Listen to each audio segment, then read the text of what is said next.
as a way to express myself, really, because I always had different ideas about different topics, and drawing made me feel free about it.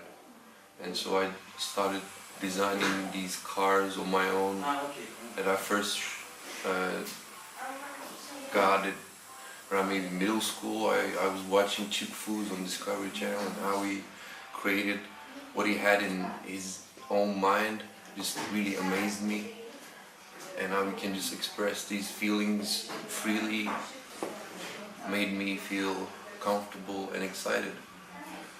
And it just took off from cars to drawing on people, and anything, basically any surface, any material interested me to work on it.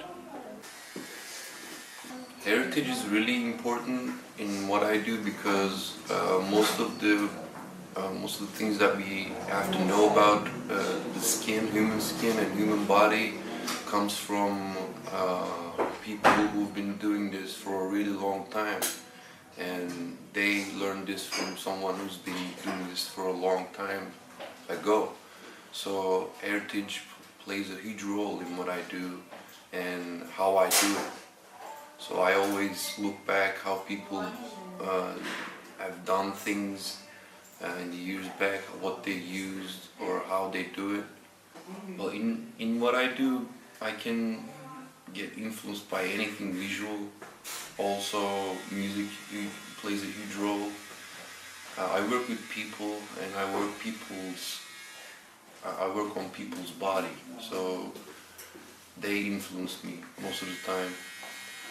What they have in mind, their ideas, their ideals of what their body how they want it to look like, their body, and we create that together. So I take my influence on people most of the time, and their ideas, their beings and their lives are influencing me, whether or not in the studio, outside.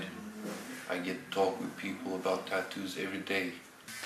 Istanbul is a really huge city with basically two cities inside. So I lived on both sides of the Bosphorus for more than 3 or 4 years now, and everything changes when you go to the other side or come here. The way people act, the way they talk, the way they express themselves, their ideals about art, their way of thinking about art, everything changes. So I had to adapt to that, going back and forth, working here, living there, and now I live and work on this side, on the Asian side. And my artwork also had to adapt to that, to reach out more people. Home feels, I think when I'm uncomfortable, I feel at home, because then I have to make it my own. I moved to a lot of different cities all my life, different houses, and every time I felt like I was at home was the moment that I changed something and make it my own, express my art on the walls, on the street, meet with new people. Basically, home is where I can express myself freely and not think about how people will think about me,